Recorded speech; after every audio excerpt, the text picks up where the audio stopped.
খানকায় যাইতেছি, সব জায়গার মনে মনে একটু চুনা লেগে গেছে, এক ফোঁটা পেশাব পড়ে গেছে, নষ্ট হয়ে যাইতেছে। যার কারণে দিল বনতেছে না, আমাদের সন্তানরা তারা ওই রকম তৈরি হইতেছে না। এই জন্য আমাদের ভুলগুলো আমরা আলোচনার দ্বারা, এমন কেউ কেউ দোষারোপ করতেছে না, এমন মনে করেন না যে হুজুর মনে আজকে বয়ানটা আমার লিগা করছে। গত সপ্তাহে মদনখালী থেকে কমিটিওয়ালারা আসে, দুই গ্রুপ হয়ে আসে। তো এক গ্রুপ কইছে হুজুর উনি সুদের বয়ান করলো গেলে ওনারে রাখা যাবে না। আমি জিজ্ঞেসি আপনি সুদ খান? কয় না। আপনার তো চেত লাগে গেলে গা, ওই মুরব্বী মানে যাই সব সময় কয় যে অনেকে তো খায়, নামাজে তো আসে, তো নামাজ তো ছেড়ে দিবে লোকটা। আমি এত দরাদ আল্লাহ দেখাইতে বলে নেই। আমাদের মোজাকারা আলোচনা এই জন্য যে নিজেরটা যেন বুঝতে পারি, আমার মধ্যে এক গুনাহ আছে, আপনার মধ্যে এক গুনাহ আছে, আমরা আলোচনার দ্বারা গুনাহগুলো ছাড়ার চেষ্টা করব। পারবো না ইনশাআল্লাহ? কেউ কারো দোষারোপ করেন না। যে একদিন সুদের কথা বললাম, তো যে সুদ খায় তার দিকে চোখে তাকায় দেখছো ওর কথা কইছে আজকে হুজুরে। আরেকদিন মদের কথা বললাম, তো যে মদ খায় তার দিকে তাকায় রয়েছে। আর আমি যে মিথ্যা কথা বলি, আরে মিথ্যা কথা তো কবিরা গুনাহ, মিথ্যা কথাও কবিরা গুনাহ, মদ খাওয়াও কবিরা গুনাহ, সুদ খাওয়াও কবিরা গুনাহ। এখন আমি যে সারাদিন সকাল থেকে বিকাল পর্যন্ত একদম কোনো, আর যারা মোবাইল ব্যবহার করে তারা তো এখন কোনো সত্য কথাই কয় না। কই আসুস? শোনা আছে গালিমপুর বাজারে। তো সবার জীবনেই গুনাহগুলো আমাকে আচ্ছাদিত করে রাখছে, একেবারে অক্টোপাসের মতো ধরে রাখছে। বিধায় আমাদের বড় বড় আমলগুলো আমাদের দিল পর্যন্ত আসর করতেছে না। এই জন্য গত সপ্তাহ, 2 সপ্তাহ যাবত শুরু করছি। গত সপ্তাহে যে আয়াত করছিলাম, ইনামাল খামারু ওয়াল মাইসারু ওয়াল ইসলামু ওয়াল আজলাম ওয়াল আনসাবু ওয়াল আজলাম আমালুম মিন রিসুম মিন আমালিশ শাইতান। চারটা কথা আল্লাহ নবী, আল্লাহ তাআলা এখানে কোরআনে বলছেন। 1 নম্বর খামার। 1 নম্বর কি ছিল? বিস্তারিত আলোচনা গত সপ্তাহে গেছে, বাকি এখানে সংক্ষিপ্ত কিছু আলোচনা আসবে আবার। খামার 1 নম্বর মদ বা মদ জাতীয় বিষয় জাস। 2 নম্বর হইতেছে জুয়া। 3 নম্বর আপনাদেরকে বলছিলাম গতকাল, আজলাম, এটা জুলুমনের বহু বচন। আরবরা ভাগ্য পরীক্ষার জন্য বাইতুল্লাহর মধ্যে একটা তীরের দানি বানায় রাখছিল, 7টা কাঠি রাখছিল। সেই 7টা কাঠির মধ্যে 7টা কথা লেখা থাকতো। একটা আমারনি রব্বি, দ্বিতীয় নাহানি রব্বি, তৃতীয় ওয়াহিদুম মিনকুম, চতুর্থ ওয়াহিদুম মিন গায়রিকুম, পঞ্চম আকলুন, ষষ্ঠ মুলসাকুন, সপ্তম দিয়াতুন, মাগফালুন। এই 7টা কথা লেখা থাকতো। এটা যারা ভাগ্য পরীক্ষা করত, কেউ যদি বিদেশ যাইতে হইতো, ব্যবসায় যাইতে হইতো, বিয়ে শাদী করতে যাবে, তা আল্লাহর কাছে পরামর্শ কি করতো? ওই যে এখানে তীর উঠাইতো। যদি লেখা থাকতো আমারও নেই রব্বি, আমার আল্লাহ করতে বলছে, তাহলে বিয়ে করতো, তাহলে ব্যবসায় যাইতো, তাহলে সফর করত। আর যদি আসতো নাহানি রব্বি, আমার আল্লাহ আমারে মানা করছে, এর অর্থ হইতেছে নাহানি রব্বি, আমার প্রতিপালক আমাকে বারণ করছে, তো তারা যাইতো না, করতো না, ব্যবসা করতো না, সফর করতো না, বন্ধুত্ব করতো না। তো এই হচ্ছে, এটা আসলে জুয়া। এটা আসলে এক প্রকার জুয়া। ওই আগে যে জুয়ার কথা নিষেধ করছে, কারণ নিজেই তুমি অক্ষর লিখে রাখছো, আল্লাহ লিখে দিছে এই জায়গায় না, আল্লাহ তীর পাঠাইছে, কিচ্ছু না, নিজেরাই বানাইয়া রাইখা দিয়া এখন নিজেরা উঠায় ভাগ্য পরীক্ষা করে। এটা ছোটকালের আমাদের 25 পয়সা দিয়া আইসক্রিম খাওয়ার মতো, যদি লেগে যায় তো 1 টাকা দামের আইসক্রিম খাইছি আমরা, সবাই করছি। গত সপ্তাহে বলছে যে আমিও করছি, বুঝতাম না তখন। আইসক্রিম বেচতে হইতো, 50 পয়সা দিতাম আর ঘুরাইতো। 3 নম্বর ছিল আনসাব, নসুবনের বহু বচন আনসাব।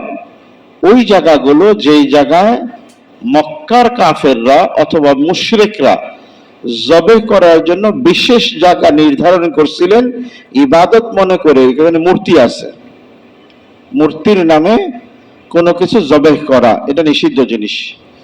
আল্লাহ ছাড়া কারো নামে জবে করা জায়েজ নেই, যার নামেই হোক, আল্লাহ ছাড়া।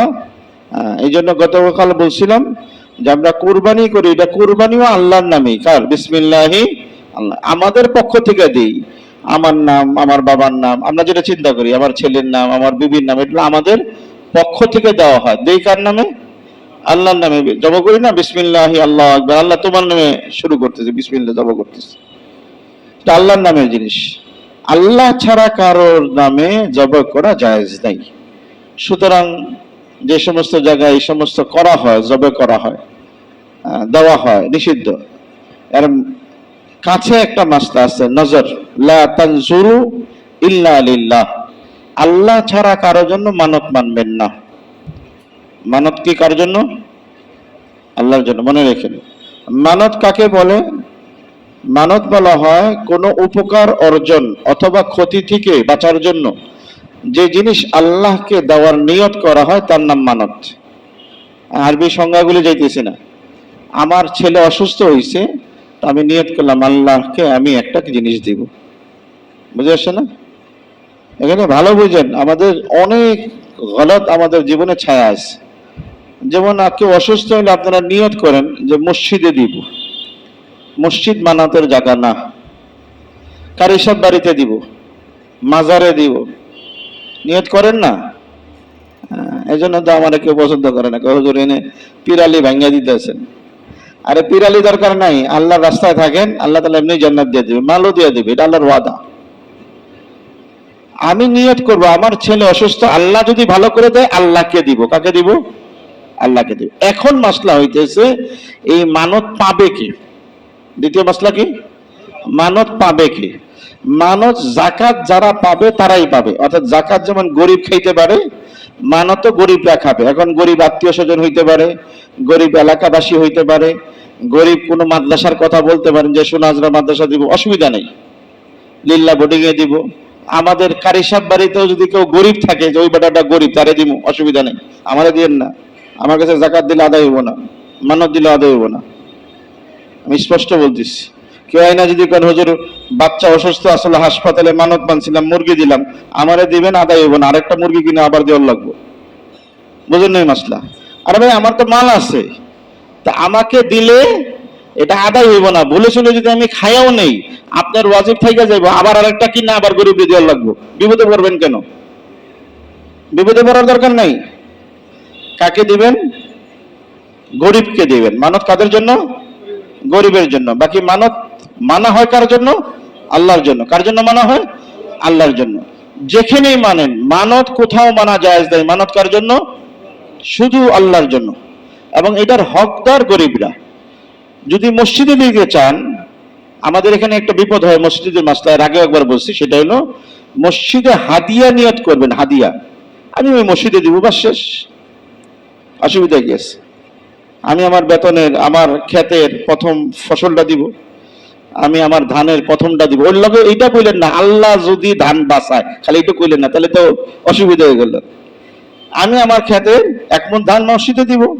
আল্লাহকে, আল্লাহ আমারে ধান দিয়েছে, আমি আল্লাহরে দিব না, দিব কারে?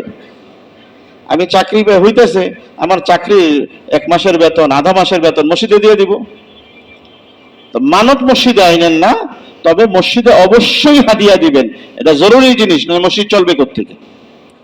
দুটাকে একসাথে মিলায়েন না। যাক, আমি বলতেছিলাম আল্লাহর জন্য মানা, আল্লাহর জন্য নজর করা জায়েজ আছে, এবং আল্লাহর জন্যই কুরবানি জবে হবে, অন্যের নামে হবে না।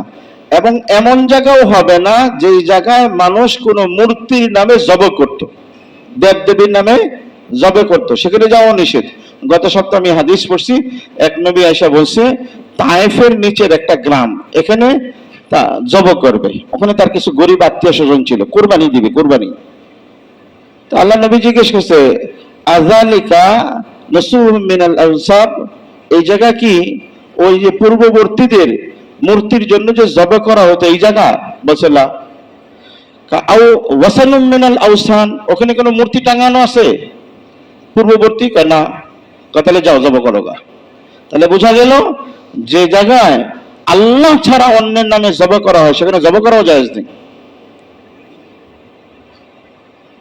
সুতরাং আমরা খেয়াল রাখি, একদম খেয়াল রাখেন। আমাদের ঈমান নষ্ট করতেছে বাবার নামে মানা, দাদার নামে মানা, মাজারের নামে মানা। মানবেন কার জন্য? আল্লাহর জন্য। একটা মজার একটা হাদিস মনে পড়ছে, বলে যাই। আল্লাহ নবী বলছে যে মানত তো বখিলের মাল বাই করে লয়ে যায় খালি। মানত তো, বোঝেন এই কথা আমার, রাসূল সাল্লাল্লাহু আলাইহি ওয়াসাল্লাম বলছে, মিশকাত শরীফের হাদিস, মানত তো খালি বখিলের মাল বাই করে লয়ে যায়। কারণ তকদিরে যদি আপনার লেখা থাকে যে আপনি 7 দিন পরে সুস্থ হবেন, তা আমাদের হুজুরে বলতো এটা প্যারাসিটামল খাইলেও সুস্থ হইবেন, না খাইলেও সুস্থ হইবেন। কারণ আল্লাহ তো লিখে রাখছে যে আমার 10 দিন জ্বর হবে, আমার 5 দিন জ্বর হবে। কে লিখে রাখছে? আল্লাহ লিখে রাখছে। এখন আপনি মানত মানেন আর না মানেন, আপনি তো ভালো হবেন ইনশাআল্লাহ। আর আল্লাহ যদি লিখে রাখে যে আপনি আজকে কোনো কিছু হয় নাই, 3 বার কাশি দিয়েছেন, 4র্থবারে রূহ বাইরে হয়ে যাবে, কোনো ডাক্তার কিছু করতে পারবে? লা ইস্তাখিরু সাআতাও লা ইস্তাকদিমু সাআতাও ওয়া লা ইস্তাখিরুন। আল্লাহ ইজা জা আজালুহুম, যখন তার সময় এসে যাবে, তখন এক মুহূর্ত আগে বাড়ে আগে পরে করার রাস্তা নাই। সুতরাং মানত মনত দ্বারা বখিলের কিছু মাল বাইরে যায়, দিবার চায় না। তো আল্লাহ কয় তুই আমারে দিবি না, তো তোর আমি একটা দিব। বুঝেন না কথা? আগের থেকে দেওয়া শুরু করেন, মানত দরকার নাই। আগের থেকে আল্লাহকে দেওয়া শুরু করেন, মানতের দরকার নাই। মানত তো যখন আল্লাহ একজনকে দেয়, তো দেয় না, কি করব? তখন চাকরির মধ্যে একটা প্যাচ লাগায় দেয়। যদি চাকরিটা প্যাচ ছুইটা যায়, তাহলে মসজিদে 10,000 টাকা দিব। আল্লাহ প্যাচ লাগাইছে এটা। কফিলে টাকা দেয় না, কফিলে টাকা দেয় না, তখন আল্লাহ প্যাচ লাগায় দেয়। এটা বখিলকে আল্লাহ তাআলা তার মাল বাই করবে, কি তুমি দাও না, তো আল্লাহ নিয়ে নিবে। আগের থেকে হাদিয়া দান করার পরিবেশ তৈরি করেন, ইনশাআল্লাহ হাজারো মুসিবত বালা মুসিবত থেকে বাঁচবেন। নিয়ত করা দরকার নেই। যাক, আমি বলতেছিলাম আজলাম, এই আজলাম থেকে বেঁচে থাকা জরুরি, অর্থাৎ জুয়া বা ভাগ্য পরীক্ষা করা। গত সপ্তাহে এই সম্পর্কে বলছি, যারা মান আতাল কাহেনা, আল্লাহ নবী বলছে যে জ্যোতিষীর কাছে আসে, ফাকাত আশরাকা, সে শিরিক করে ফেললো। গুলিস্তান যায় হাত দেখাবেন তো টিয়া পাখির কাছে, দেখেন না দেখেন না। গত সপ্তাহে বলছি, ওই বেটা গুলিস্তানি বসে রইলো, আপনার ভাগ্য বলে দেয়, নিজের ভাগ্য জীবনও খুলে না, সে ওই টিয়া পাখি বেঁচেই খাইতেছে সারা জীবন। তো এত চালাক হইলে তো তার তো ভাগ্য বদলানোর কথা ছিল। ওদের কাছে ভুলেও আংটি নিবেন না, ভুলেও পাথর নিবেন না, ভুলেও ভাগ্য জিজ্ঞেস করবেন না। আগে কবে তোর ভাগ্যটা পরিবর্তন কর, পরে তোর কাছে নিমু। গুলিস্তান থেকে তুমি একটা বসুন্ধরা দোকান নাও পারলে। আল্লাহ তাআলা আমাদেরকে বুঝ দান করেন। ভাগ্য পরীক্ষার জন্য কাউকে কাছে যাওয়া জায়েজ নাই, রীতি বহির্ভূত, আল্লাহ নবী শিখান নাই। আমি আজকে বিস্তারিত বলতে এসেছিলাম 2টা জিনিস, 1 নম্বর খামার আর 2 নম্বর রোশা। ভাই আগে আসেন না, বসে যান, পিছনে বসে যান, পিছনে বসে যান, ওখানে বসে। আনুষঙ্গিক ভাবে গত সপ্তাহে কথা আসলে আমাদের যে ঘুষ কি সমাজে আছে না, অসম্ভব শক্তিশালী জিনিস। আমাদের মরহুম এক অর্থমন্ত্রী বলে গেছেন, এটা তো আসলে কাজের শক্তি, স্পিড মানি, কাজের মানে কত রকম ধোঁকা আমাদেরকে দিয়ে রাখছে। হাদিসের মধ্যে আসে, আল্লাহ নবী বলেন, কোন জাতির মধ্যে যদি ঘুষের প্রবণতা বাড়ে, তো আল্লাহ ওই জাতির মধ্যে অনাবৃষ্টি, অতিবৃষ্টি, মূল্যর ঊর্ধ্বগতি, মূল্যর নিম্নগতি, এগুলো আল্লাহ তাআলা দিয়ে দিবেন। এটা আল্লাহ তাআলার আযাব। অন্য জায়গায় আসছে, আল্লাহ তাআলা ভয় দিয়ে দিবেন, ভয়। কি দিবেন? ভয়। কি পরিমাণ আজকে দৌড়া জাতি, ডরোয়া, কোন বিষয়ে জবান খোলার মতো কারো সাহস নেই। দেখেন, ভালো করে বুঝেন, সত্যকে সত্য জানা এবং বলার সাহস, এটা মুসলমানে থাকতে হবে, জানতে হবে।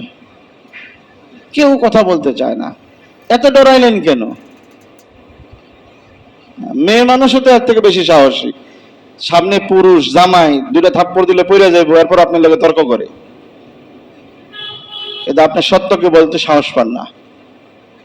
এবং এত দুর্বল মনোভাবাপন্ন আমরা হয়ে গেছি, তার একটা কারণ, সমাজে এমন কোনো কাজ নাই যেটার জন্য ঘুষ লেনদেন হচ্ছে না। এই ইলেকট্রিসিটি, এটা এমন জিনিস, আমার পয়সাই চলে। আমার পয়সা বুঝেন তো, আমি যারা ব্যবহার করি, আপনার ঘরে আপনি ফ্যান ব্যবহার করেন, তা আপনার টাকা দিয়েই চলে। তো আপনি বাজারে যান, বাজারে যে 1 কেজি আলু কিনবেন আপনার ইচ্ছা, আপনি মন চাইলে কিনতে পারেন, না মন চাইলে কিনতে পারেন, না কিনলেন অসুবিধা নেই। বরঞ্চ বিক্রেতা আপনাকে তাকে তার পণ্য ক্রয়ের জন্য বিভিন্ন রকম প্রলোভন দেখায়, মার্কেটিং করে। কিন্তু আল্লাহ তাআলা এমন গজব এই দেশে পাঠাইছে, এই বিদ্যুৎ আমার পয়সায় চলা বিদ্যুৎ, অথচ আমার ভোগান্তির শেষ নাই। কেন? কারণ বিদ্যুৎ নেওয়ার সময় ঘুষ দিছি। আগে নিজের দোষটা দেখি, পরেরটা পরে ধরুম ইনশাআল্লাহ। একদম লাইন আসা থেকে শেষ পর্যন্ত ঘুষের উপর পুরা ভিত্তি হইয়া যখন আমি চলছি, তো বিদ্যুতের ব্যাপারে ভয়, চইলা গেলে তো রাত্রে ঘুম হবে না। এখন বিদ্যুৎ ওয়ালাদেরকে কিছু বলতে পারে না, সাহস পায় না। নাই কোন অফিসের, আগে তো শুধু সরকারি অফিস ছিল, এখন বেসরকারি অফিসেও গত সপ্তাহ আগের সপ্তাহে শুনাইছি, একজন মাত্র আমাদের সমবায় সমিতি চিনেন না? এটা একটা ভালো বাটপারি, এর নাম দিতে পারেন, অসুবিধা নেই। করা কথা বলে কিছু কিছু লোক জ্বলে, পুরা পুরা বাটপারি। এটা সমবায় সমিতি দিয়া আপনার কাছ থেকে লাখ লাখ টাকা নিয়ে যাইতেছে, আপনারা কখনো মাথা দাঁড়ান। একটা বাড়ির ভাড়া 5,000 টাকা হয় না, ওর কাছে ভাড়া দিলে 30,000 টাকা ভাড়া দেয়। এই টাকাটা কই থেকে দিবে? ওর দাদা কি সম্পত্তি রেখে গেছে 200 বিঘা, যে ভাড়া দিতেছে আপনার টাকা নিয়া, আপনার টাকা সুদ উঠাইয়া, আপনার রক্তকে পানি করাইয়া সে টাকা উঠায় নিয়ে যাইতেছে, আর বলে যে আমি উন্নতি করতেছি।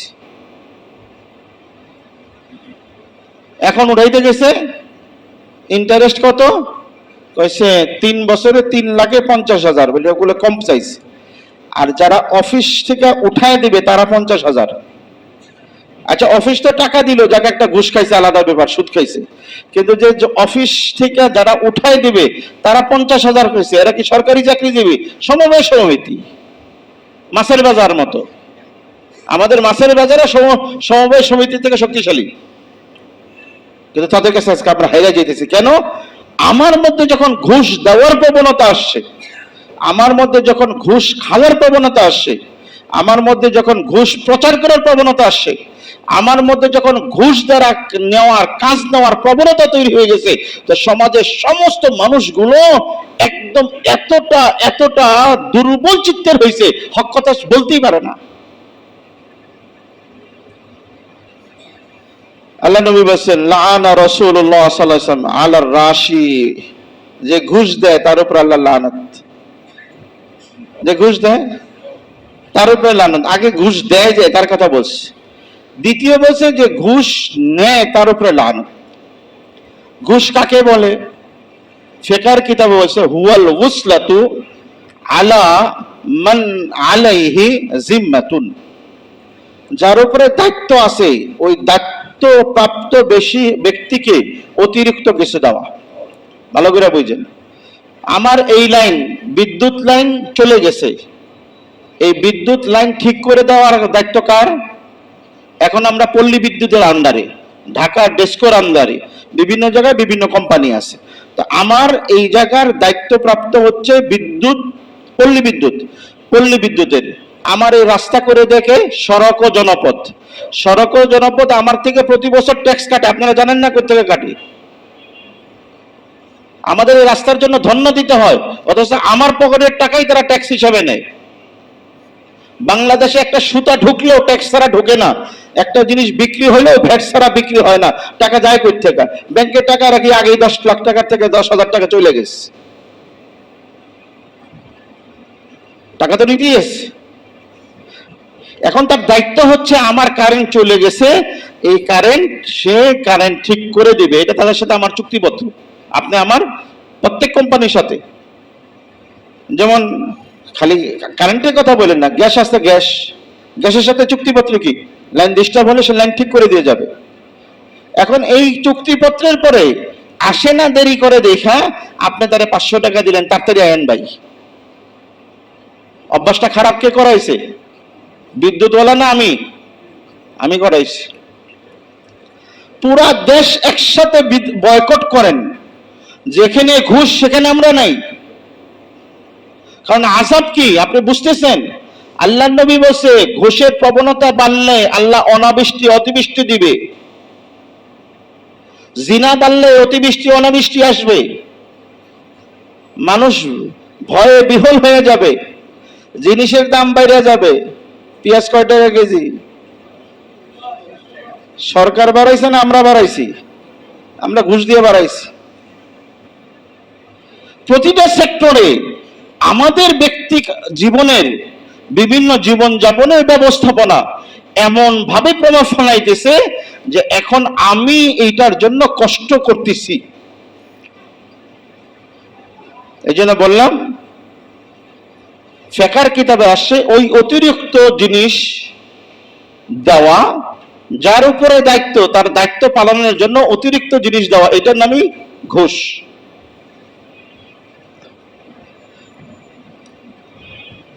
দেড় মাস আগের কথা, আমি সচরাচর মাওয়া রোড দিয়ে যায় ঢাকা ঢুকি মতিঝিল নামি, ওদিকে সার্জন পরিচয় গেছে ধরে না, সেদিন আসতেছি পুস্তকালা দিয়ে বাবুবাজার দিয়ে, ঠিক ব্রিজের কোনায় দাঁড়াইছি, মানে আমাকে দাঁড়া করাইছে একজনে সার্জন, দাঁড়া করায় কাগজ দেন, সব ঠিক, লাইসেন্স ঠিক, গাড়ির কাগজ ঠিক, গাড়ির নিচে একটা লাইট আছে ফক লাইট বলে, এটা সরকার নতুন ব্যান করছে, আগে ব্যান ছিল না, শুধু এই ফক লাইট ধইরা বলতেছে 300 টাকা দেন। আমার কাছে চাই নাই, ড্রাইভারের নাম আইছে, ড্রাইভার তুমি একটু আস গেছে, হুজুরে ক 300 টাকা হাদিয়া দিবার লেগা। কি চাইছে? 300 টাকা হাদিয়া দিবার লেগা। তা আমি ওর আবার বুদ্ধি করে কইছি নামটা কি জিজ্ঞেস কর, আয়া কইতাছে কি মন্ডল জানি, মানে হিন্দু।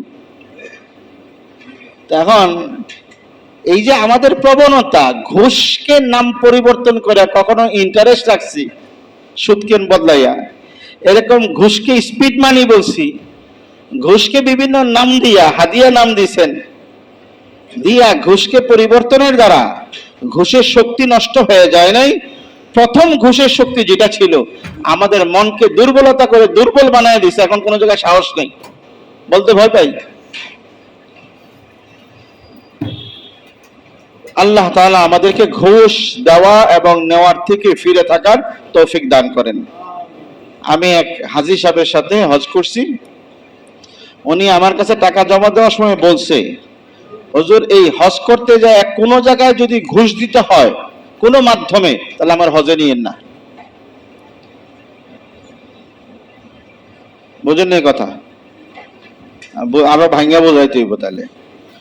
এখন নাই, এই নিয়ম উঠে গেছে। আগে হজ করতে গেলে একটা ভেরিফিকেশন লাগতো, পুলিশ ভেরিফিকেশন লাগতো। তা আমার বাড়িতে আসছে, আইসা সবকিছু কাগজপত্র দিয়া, আমারও তো আর কিছু কইতে পারে না, গেছে গা বাইরে, নাস্তা নাস্তা খাওয়াই দিছি। এরপরে যে মাদ্রাসার হুজুর আছিল, হুজুরের কাছে গেছে, শোনা হাজরা পর্যন্ত আইলাম নবগঞ্জ থেকে, কমসে কম তেলের টাকাটা দেন। বুঝেন নাই কথা? এটা হজে যাওয়ার জন্য। তো হজে যাওয়ার জন্য ঘুষ লাগলো কিনা? ওই হাজী সাহেব বলছে, হুজুর যদি কোথাও 1 টাকা ঘুষ দিতে হয় হজ করব না, আল্লাহ আমার উপরে হজ ফরজ করে নাই। কারণ মানিস্তাতা ইলাইহি সাবিলা, শর্ত কি আছে? সহজভাবে হজে পৌঁছতে পারে। ঘুষ দিয়ে হজ করতে হবে জরুরত নাই, কোনো দরকার নেই। যদি আমরা শক্ত হইতে পারি যে সমাজের থেকে ঘুষ বন্ধ করব, আল্লাহর রসুলের ওয়াদা অনুযায়ী কালকের থেকে দ্রব্যমূল্য বাড়বে না ইনশাআল্লাহ। আমি জানি না এটার সাথে আল্লাহ কি সূত্রতা রেখেছেন, কিন্তু আল্লাহর হাতেই সব। ইন্নাল্লাহুল কাবিজুল বাসিত, আল্লাহ বলছেন। আল্লাহ নবীর কাছে যে সাহাবায়ে কেরাম বলছে, আল্লাহুম্মা, আয় আল্লাহ নবী আমাদের জন্য জিনিসের দাম ঠিক করে দেন, জিনিসের দাম ঠিক করে, বাইরে যায় কমে যায় সমস্যা হয়। আল্লাহ নবী বলছেন ইন্নাল্লাহু হুয়াল কাবিজুল বাসিত, আল্লাহ তাআলাই জিনিসের দাম বাড়ায় আর দাম কমায়। কমবে পারবে কিসে? তোমাদের আমল ঠিক করে নাও, আমল ঠিক করে নেন।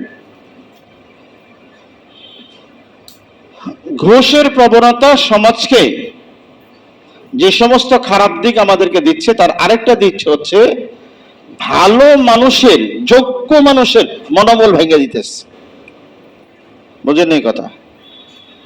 কিছুদিন আগে প্রশ্ন বেচাবেচি হয়েছে না, প্রশ্নটা চলে এসেছে তো। বাংলাদেশের এইবার বিসিএস পরীক্ষা প্রশ্ন পরীক্ষার থেকে পরীক্ষার্থীদের থেকে ক্যাডার নেবে মাত্র 518 জন। আর ওই যে ড্রাইভার যে বেচা বড় লোক হয়েছে, সে কনফার্ম প্রশ্ন বিক্রি করছে 720 লাখ টাকা কইরা। 700 থেকে তো 150 হয়নি মাইনাস, কারণ 518 আরো বেশি। যেই প্রশ্ন হুবহু প্রশ্ন যেটা দিয়েই পরীক্ষা হয়েছে, এরকম প্রশ্ন বেচছে কয়জনের কাছে? 700 জনের কাছে। আবার মিলায় মিলায়ও বেচছে, 10টার থেকে 3টা প্রশ্নহীন থেকে দিছে, 7টা বাইরে থেকে দিছে, ওটা 5 লাখ টাকা ওই প্রশ্ন। অর্ধেক অর্ধেক প্রশ্ন মিলাই দিছে, তো ওটার দাম 10 লাখ টাকা। আচ্ছা দিছে, এখন যখন হুবহু প্রশ্ন দিয়ে দিছে টাকার জলে, তো যেই ছেলেটা ব্রেনি, সে তো 20 বছর যাবত নিজেকে তৈরি কইরা পরীক্ষার হলে প্রশ্নের অল্প কিছু কম বেশি লেখার কারণে যে হুবহু মুখস্থ করে গেছে, সে ভালো পারবে না ওই যোগ্য লোক ভালো পারবে? যে প্রশ্ন কিনে নিছে সে ভালো পারবে। তো আমাদের দেশ যোগ্যতাপূর্ণ মানুষ হারাই দেশ, সব জায়গায় একই জিনিস। এই জন্য আল্লাহ নবী বলছেন, সুপারিশ এমন জায়গায় করো না যেখানে কারো হক নষ্ট হয়ে যায়। আপনি সুপারিশ করলেন একজনের নামে, যে সুপারিশের যোগ্য কোনো সন্দেহ নাই, কিন্তু তার থেকে যোগ্য ব্যক্তি আছে। এখন আপনার আপন ভাই চিন্তা করছে, ভাই সুপারিশ করছে, রাখতেই হয়, কিন্তু ওতে ইন্টারমিডিয়েট পাস করে নাই ঠিক মতো, কি করবেন? ভাইয়ের কথায় রেখে দিলেন, কিন্তু সব জাতিকে ঠকাইলেন। 1 বছরে মুসলমানি করতে যাইয়া এবছর 3জন ছেলে ডাক্তারের হাতে মারা গেছে। কজন ছেলে? যোগ্য ডাক্তার তো মনে হয়, বোঝেন নাই কথা, কিছু একটু এদিক ওইদিক বুঝছেন। এই অযোগ্য ডাক্তাররা ছোটকাল থেকে কোনোদিন শুনি নাই এই যে 50 টাকা দেবের হাজমরা আইসা আমি করে কইছে ওই আকাশের দিকে তাকাইছি সব কাইটা লাইস। এদের হাতে লোক মারা গেছে শুনি নাই। 20 লাখ 25 লাখ টাকা দিয়ে ডাক্তার হওয়ার পরেও তাদের হাতে বাচ্চা মারা যায়, তার কারণ হইতেছে অযোগ্য মানুষের হাতে অস্ত্র ধরাই দেওয়া হয়েছে। এটা কারণ কি? যখন ঘুষ সমাজে ঢুকবে, এটা দোষ আমার, আমি কেন ঘুষ দেই? বরঞ্চ সামাজিক বয়কট হওয়া দরকার। ঘুষ খায় তার কাছে যাব না, আমার ঈমান বাঁচাই, আমাকে জান্নাতে যেতে হবে, আমাকে আল্লাহ রাসূলকে খুশি করতে হবে। ঘুষের কাছে দেয় ওই যে হাজী সাহেবের মতো, হুজুর 1 টাকাও যদি ঘুষ দিতে হয় তা আল্লাহ আমারে ধরবে না, আমাকে হজে নিয়েন না, বাস। আমার সাথে অনেকদিন চাকরি করছে, আমি ময়মনসিংহ চাকরি অবস্থায়, তার বাড়িতে আমি জানি এখন পর্যন্ত ঢাকা শহরে সে হারিকেন জ্বালায়। বিশ্বাস না হয় আমার সাথে যান, আমার এলাকার কিছু মুসল্লিরা গেছে, সেই বাড়ি দেখছে। শুধু ঘুষ দিয়া ইলেকট্রিক লাইন নামাইতে হবে বিধায় আজ পর্যন্ত সে কারেন্ট বিদ্যুৎ লাইন নামায় নাই। কেন? আমি ঘুষ দিয়া পাঙ্কার বাতাস খাবো না, আমি জান্নাতে যেতে চাই।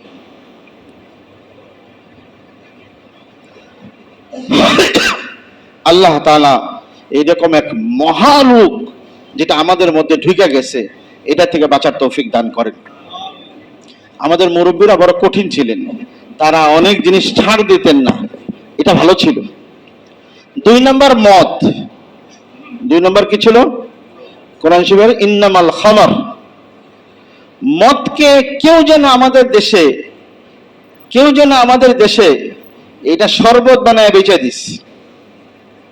নচেত আমরা ছোট সময় দেখছি মদারুদেরকে, নেশাগ্রস্ত মানুষকে ঘৃণা করত। আর এখন সভ্যতার প্রতীক মনে করা হয়। আমি এমন বাড়িও জানি, এবং আমাদের দেশের, আমাদের এলাকার, যার বিয়ে বাড়ির মধ্যে মদ পরিবেশন করা হয়েছে, মদ খায় নাই দেখে পরের দিন বিয়ে বাড়িতে যাইতে দেওয়া হয় নাই। অথচ আল্লাহ নবী বলেন, عن ابن عمر رضي الله تعالى عنه قال قال رسول الله صلى الله عليه وسلم كل مسكر خمر وكل مسكر حرام। প্রত্যেক যে জিনিস মাথা ধরায় নেশাগ্রস্ত করে সেটা হারাম, আর প্রত্যেক মদ হারাম। আল্লাহ নবী এর পরে বলেন মান শারিবাহা, যে এই মদকে পান করে, ওয়ায়ুদিনিবাহা, আর এইটাকে সবসময় করতেই থাকে, ওয়ালাম ইয়াতুব, তওবা করে না, ফামাতা, মারা যায়, লাম ইয়াশরিব মিনাল জান্নাহ, সে জান্নাতের এক ফোঁটা পানিও খাইতে পারবে না। উলামায়ে কেরাম লিখছেন জান্নাতে যাবে পানি খাবে না, এরকম তো হইতেই পারে না, কারণ জান্নাতের জন্য আল্লাহ 3টা নহর 4টা নহর দিয়েই রাখছেন, তাহলে বোঝা গেল এই লোকটা জান্নাতেই যাবে না। সুবহানাল্লাহ ঠিক মতো কইন, এনে সুবহানাল্লাহর জায়গা, জান্নাতেই যাবে না। সুবহানাল্লাহ। এই 20 বছর ধরে যে কত কিছু কইলাম, নাউজুবিল্লাহ কোন, জাহান্নাম থেকে আল্লাহ আমাদেরকে বাঁচানো দরকার, সবাই বলে নাউজুবিল্লাহ। যে মদ খাইলো সে জান্নাতে যাইতেই পারবে না, জান্নাতে যাইতেই পারবে না। অন্য রিওয়ায়াতে রাসূল সাল্লাল্লাহু আলাইহি ওয়াসাল্লাম বলেন মান শারিবাল খামারা লাম ইয়াকবালিল্লাহ, লাম আরবি যারা জানেন তাকিদের জন্য সে নফি জাহাদ বালান, আল্লাহ অবশ্যই কবুল করবে না সালাতান 40 ইয়াওমা, 40 দিনের নামাজ তার কবুল করা হবে না, যে এক ঢুক মদ খাবে। অন্য হাদিসে আল্লাহ রাসূল বলেন লা ইয়াকবিলুল্লাহ সারফাহা ওয়ালা আদলাহা, তার নফল এবং ফরজ কোন জিনিসই আল্লাহ কবুল করবেন না। কাছাকাছি আবারত হাদিসের, আমি যে লম্বা হাদিস পড়ছি ওই হাদিসের মধ্যে রাসূল সাল্লাল্লাহু আলাইহি সাল্লাম বলেন, এটাও হযরত আবু উমামা রাদিয়াল্লাহু তাআলা বলেন, আল্লাহ তাআলা, রাসূল সাল্লাল্লাহু আলাইহি সাল্লাম বলেন, আল্লাহ তাআলা আমাকে রাহমাতুল লিল আলামিন হিসেবে পাঠাইছে। আগে বুঝেন, পরে জিজ্ঞেস করবো আবার। এই কি জানি বলে জুমার আগের এটা 10, আমরা সবসময় বলছি, আপনারা শিখবেন কোথায়? এখানে ঢুকলে এই নিয়তে যে আমি আজকে ইসলামী 1 সপ্তাহের কথা শিখবো, তো এটা তো ওই মাদ্রাসা ছাত্রের সমান সব। তবলিগওয়ালা বাইরে যে বয়ান করে না যে তবলিগে বাইরে হলে আল্লাহ তাআলা জান্নাতের রাস্তা সহজ করে যাবে, এই হাদিস তো তবলিগের না, এই হাদিস হলো ইলম শিখার। তো আপনারা এখানে আসেন ইলম শিখার জন্য, ইলম মাথায় নিয়ে যাবেন ইনশাআল্লাহ। আল্লাহ নবী বলছেন বাসানি, আল্লাহ তাআলা আমাকে এটা পাঠাইছে কেমনে? রাহমাতাল লিল আলামিন। এরপরে আল্লাহ নবী বলছেন যে আমাকে মদ ভাঙতে বলছে, তাহলে বোঝা গেল মদ ভাঙাই রহমত। বুঝেন এই কথা? মদ বেচা রহমত না ভাঙা রহমত? ওয়াল মাযামির, বাদ্যযন্ত্র ভাঙতে বলছে। আল্লাহ নবী বলছেন আমাকে রাহমাতুল লিল আলামিন হিসেবে পাঠাইছে, আর আল্লাহ তাআলা আমাকে বাদ্যযন্ত্র ভাঙতে কইছে। আল্লাহ তাআলা, রাসূল বলতেছে যে আল্লাহ তাআলা আমাকে হুকুম করছে আমি যেন বাদ্যযন্ত্র ভাঙি। এখন যদি সমাজে কোনো জায়গায় গান বাজায় আর ইমাম সব জায়গায় যদি বাদ্যযন্ত্র ভাঙা দেয়, তো ইমামতি থাকবে না বাদ্যযন্ত্র থাকবে? ইমামতি থাকবো, বাদ্যযন্ত্র থাকবে। ইমামতি কত জায়গা, বরিশালে কত পাওয়া যায়। রাসূল সাল্লাল্লাহু আলাইহি ওয়াসাল্লাম আরো বলেন, হাদিসটা পুরো শেষ করতেছি, সময় শেষ দিকে। আমারনি রব্বি আযজা ওয়াজাল বিমুহাক্কিল মাআরিফ ওয়াল মাযামির। বাদ্যযন্ত্র আমাদের সমাজে 2 রকম আছে। একটা ইলেকট্রনিক, এখন যেটা ইলেকট্রিক বিভিন্ন কি বলে গান বাজানোর আগে যে মিউজিক গুলো দেয়, মিউজিকের মধ্যে ইলেকট্রিক জিনিস আসে। আর কিছু আছে আগের জমানার, যেমন তবলা, হারমোনিয়াম, এগুলো হলো আগের দিনের। তো আল্লাহ তাআলা তো নবীদেরকে কিয়ামত পর্যন্ত আনেওয়ালা সব সিস্টেমকে আল্লাহ তাআলা জেহেনের মধ্যে দিয়ে দিস। মিজমার ওই যন্ত্রকে বলে যেই যন্ত্র দ্বারা শ্রুতিমধুর আওয়াজ বাই করা হয়, শ্রুতিমধুর। এই জন্য আল্লাহ নবী এক জায়গায় হযরত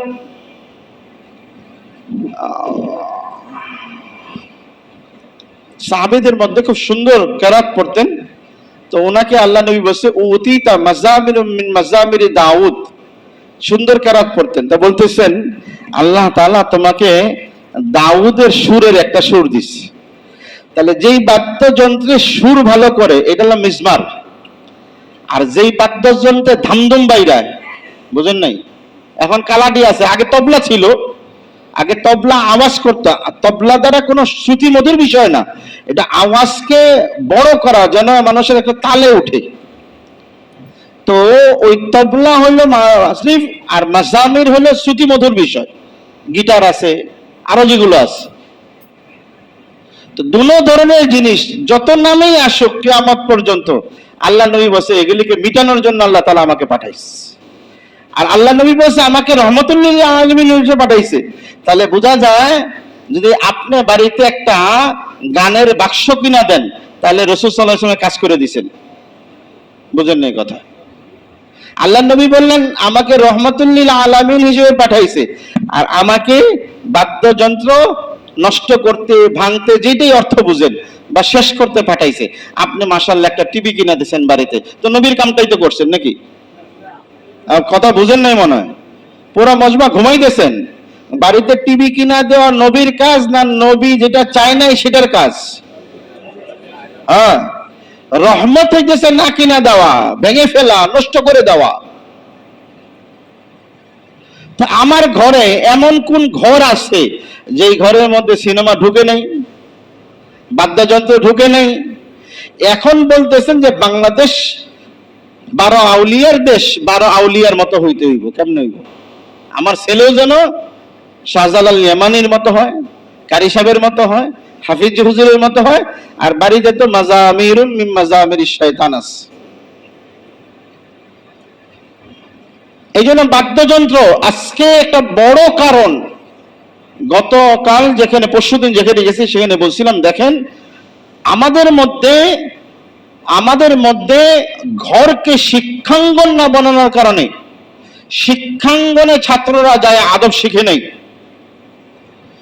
ছোট সময় আমরা এখানে যত মুরব্বী আছে, আমার মুরব্বী যারা, আমার মুরব্বী মানে 70-80 বছর যারা আছে, এরা আমাদের কান ধইরা আমাদেরকে গরিব আসলে চাল নেওয়া হয়েছে। মনে আছে কথা? আমার বয়সী যারা আছেন, চাল দেন নাই ফকির রে? কে দেন নাই বাড়ি থেকে? দিছেন মুরব্বী? কে দেওয়া হয়েছে? মা বা বাবা, দুই ভাই ঝগড়া করছেন চাল দেওয়া নিয়ে। হ্যাঁ, ঝগড়া করছি। আগে গেছি গা আমি, বড় ভাই আইছে পিছে, অথবা বড় ভাই গেছে আগে, ছোট ভাই আইছে পিছে। এখন দুইজনে কান্না শুরু করছে, চাল আমার হাতে দাও, আমার হাতে দাও। কেন? ওই বাড়িতে সত্যের, ভদ্রতার, দয়ার এক শিক্ষার তালিমে ইউনিভার্সিটি ছিল, যার কারণে ওই ঘর থেকে আল্লাহওয়ালা সন্তান, সামাজিক সন্তান, সমাজের জন্য কাজ করেওয়ালা সন্তান তৈরি হইতো, এবং তারাই দুনিয়াতে কাজ করে গেছে। এখন যখন এই বাদ্যযন্ত্র ঢুকাইছেন, বাবা বাড়িতে আসে, দরজা খুলে না, ধাক্কাইতে থাকে উচ্চ আওয়াজে ডাকতেছে, এই শোনো। ভিতরে থেকে মাও মোবাইলওয়ালা, মেয়েও মোবাইলওয়ালা, বউ মোবাইলওয়ালা, ছেলেও মোবাইলওয়ালা, দরজা কেউ ধাক্কায় চলে যায়, এই জায়গার মধ্যে কোনো আওয়াজ হয় না। দোষ আমার। আল্লাহ নবী বলছেন মিজমার, মাজামির, এটাকে ধ্বংস করার জন্য আমি আজকে আমার ঘরে এটা ঢুকে গেছে। আল্লাহ তৌফিক দান করুক। আমি আর হাদিসেরও শেষ কথা পর্যন্ত বসলাম না, বাকি কথা আগামী সপ্তাহে। আল্লাহ নবী আর পরে মদকে নিষিদ্ধ করছেন, মদকে হারাম করছেন, আত্মীয়তা বন্ধনকে অটুট রাখতে বলছেন, ছিন্নকারীর জন্য জাহান্নাম ঘোষণা দিয়েছেন, এবং যারা